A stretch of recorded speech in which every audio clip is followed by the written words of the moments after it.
Assalamualaikum warahmatullahi wabarakatuh. Nama saya Tubagus Benurjidan, kelas 6B Komain, dengan NIM 140 123 0063. Saya di sini akan mempresentasikan tugas makalah saya yang kemarin yang berjudul Etika dalam Pengembangan dan Penggunaan Software. Nah, jadi di materi pertama ini ada agenda presentasi. Yang pertama dari pendahuluan, landasan teori, pembahasan, beserta solusi dan penutup. Nah, yang pertama ini adalah latar belakang. Jadi latar belakang itu ada GitHub. GitHub itu sumber kode terbuka terbesar, atribusi sering diabaikan pengembang, dan hak cipta itu pelindung karya intelektual. Jadi di latar belakang ini software kini menjadi komponen utama hampir seluruh aktivitas manusia modern sampai pendidikan, bisnis, kesehatan, pemerintahan, hingga hiburan. Dan yang kedua itu rumusan masalah dan tujuan manfaat.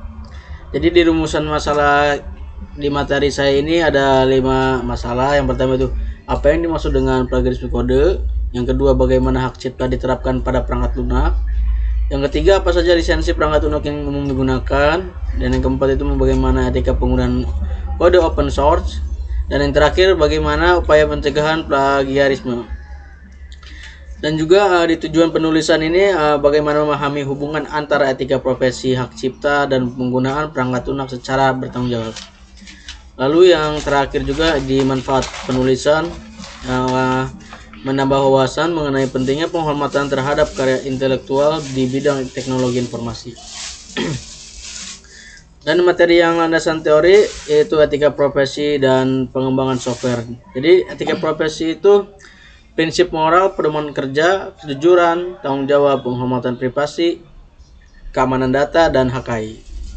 Dan juga software dan pengembangnya itu sekumpulan instruksi yang menjalankan fungsi tertentu melalui analisis perancangan, implementasi, pengujian, dan pemeliharaan. Dan untuk HKI plagiarisme kode dan lisensi software yaitu apa sih HKI itu? HKI intelektual, hak yang timbul dari hasil olah pikir manusia pada perangkat lunak, melindungi program, dokumentasi, dan komponen terkait. Dan juga plagiarisme kode program. Apa sih plagiarisme kode program itu? Penggunaan kode pihak lain tanpa pengakuan layak dapat berupa penyalinan langsung, modifikasi kecil, atau algoritma tanpa atribusi. Dan yang terakhir itu lisensi perangkat lunak.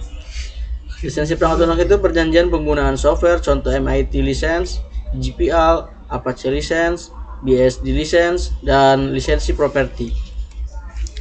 Dan untuk materi pembahasan bentuk-bentuk plagiarisme kode itu ada pertama ada copy paste atau bisa langsung. Yang kedua plagiarisme terselubung, dan yang ketiga plagiarisme akademik. Dan untuk pembahasannya akademik, ada profesional, ada hukum, dan inovasi. Dan juga di pembahasan hak cipta dalam pengembangan software itu yaitu ada perlindungan otomatis. Jadi perlindungan otomatis itu hak cipta berlaku otomatis sejak karya pertama kali diciptakan meliputi source kode, objek kode, dokumentasi, dan elemen orisinil lainnya. Nah, di open source property software ini dan di open source itu ada 3 poin. Yang pertama ada kode sumber dapat diakses, dipelajari, dimodifikasi sesuai lisensi.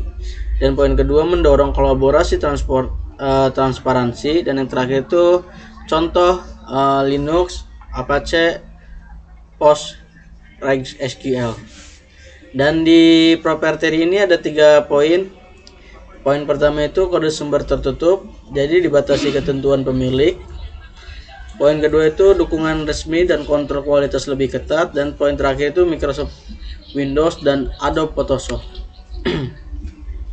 Nah, dan di pembahasan studi kasus itu ada Oracle vs Google. Jadi sengketa Oracle versus Google itu sangat terkenal terkait penggunaan AVI Java pada Android. Jadi menunjukkan kompleksitas hubungan antara inovasi teknologi dan pelindungan hak ciptanya. Dan untuk pelanggaran lisensi GPL, perusahaan menggunakan komponen open source tanpa memenuhi kewajiban lisensi GPL. Jadi berujung tuntutan hukum dan kewajiban membuka kode yang sebelumnya tertutup. Nah, di pembahasan solusi dan pencegahan plagiarisme itu ada pertama ada edukasi etika, alat deteksi, terus ada kebijakan organisasi, dan terakhir itu dokumentasi dan version kontrol. Dari pembahasan refleksi, etika adalah fondasi yang menjaga berkelanjutan ekosistem teknologi.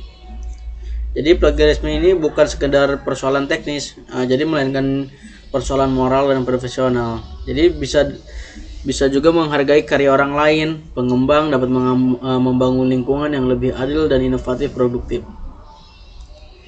Jadi di kesimpulan saya ini sama sarannya juga, kesimpulannya itu yaitu etika dalam pengembangan dan penggunaan software adalah aspek penting dalam profesi TI. Plagiarisme kode melanggar ini dinilai kejujuran, integritas, dan profesionalisme. Hak cipta dan lisensi hadir sebagai mekanisme perlindungan karya intelektual, sehingga penggunaan software harus dilakukan secara legal dan etis. Dan untuk saran dari saya, untuk mahasiswa dan pengembang perlu meningkatkan pemahaman mengenai hak cipta dan lisensi perangkat lunak. Institusi pendidikan perlu memperkuat pendidikan etika profesi, sedangkan organisasi harus menerapkan kebijakan kepatuhan yang jelas terkait penggunaan software dan kode sumber. Sekian presentasi dari materi saya. Bila ada salah kata-kata mohon dimaafkan. Terima kasih semuanya. Assalamualaikum warahmatullahi wabarakatuh.